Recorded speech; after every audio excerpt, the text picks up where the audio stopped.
Welcome back to my channel. In this video we discussed chapter number 6 exercise 6.1 last question 6th. It is given that xyz is equal to 64 degree and xy is produced to a point P. तो हमने यहाँ पे figure draw करनी है जिसमें हमें x Y Z 64 degree दे रखा है।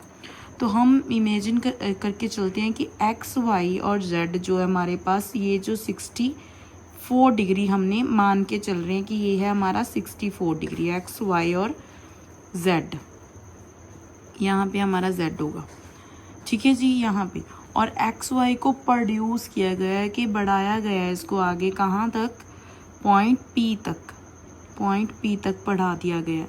तो यहाँ हमने फिगर ड्रा करनी है कि हमने फिगर ड्रा कर ली जिसमें हमें बताया गया है कि इफ़ रे वाई और क्यू, कोई वाई क्यू जो है जेड वाई पी को बाइसेक्ट कर रही है। बाइसेक्ट यहाँ से ही करेगी ना, एकदम बीच में से ऐसे बाइसेक्ट कर रही है, इसको कट कर रही है यानी कि, तो वाई और क्यू। तो यहाँ हमने फिगर बना ली है कि वाई क्यू एक रे है जो जेड वाई पी को बाइसेक्ट कर रही है। फाइंड क्या करना है कि एक्स वाई क्यू, ये जो हमने पूरी हमें ये वाला पूरा एंगल ये फाइंड करना है, और रिफ्लेक्स किसका, क्यू वाई और पी, इसका हमने रिफ्लेक्स फाइंड करना है, रिफ्लेक्स। तो यहाँ हमने गिवन जो हमें दे रखा था हम वो लिख लेंगे। तो एंगल जो हमें एक्स वाई जेड दे रखा है 64 दे रखा है, और जो है हमें उन्होंने क्वेश्चन में बोला है कि वाई क्यू जो रे है ये बाइसेक्ट कर रही है, किसको बाइसेक्ट मतलब दो हिस्सों में कट कर रही है जेड वाई पी को। ये एक हिस्सा ये हो गया और एक हिस्सा ये हो गया, ठीक है जी। तो अगर कोई भी लाइन एक एंगल को दो बाइसेक्ट कर रही है, बाइसेक्ट करने का मतलब है कि दो इक्वल हिस्सों में बांट रही है। अगर ये हम एक्स ले रहे हैं तो ये भी हमारे पास क्या होगा, एक्स होगा।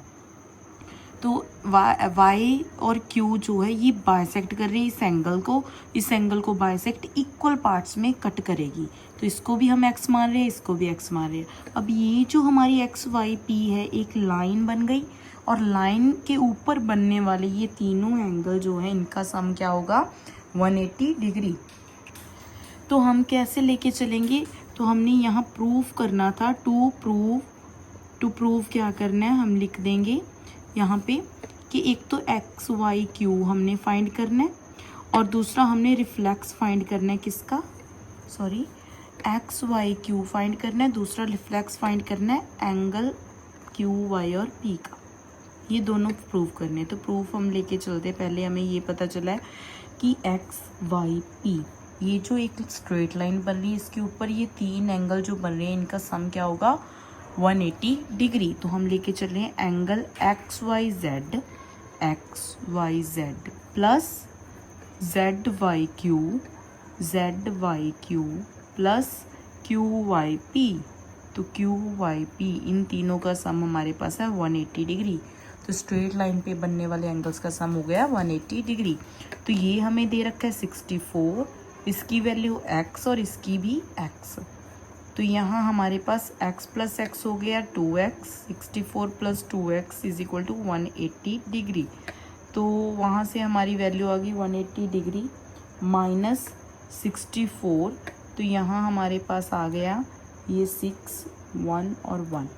तो x 2x मल्टीप्लाई में है तो यहाँ से 2 डिवाइड हो गए, इक्वल के उधर गया तो ये डिवाइड में हो गया। तो इसको कट करने से हमारे पास आ रहा है 5 to 10 देन 8।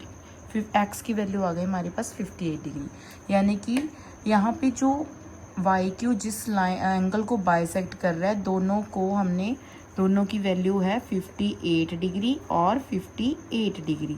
तो पहले हमने जो क्वेश्चन में प्रूव करना था एंगल एक्स वाई क्यू, तो एक्स वाई क्यू किन दो एंगल को मिलके बन रहा है, एक तो एक्स वाई जेड, दूसरा जेड वाई क्यू। तो दोनों को सम करने से angle X Y Z plus angle Z Y Q, X Y Z 64 degree है और जेड वाई क्यू 58 डिग्री है।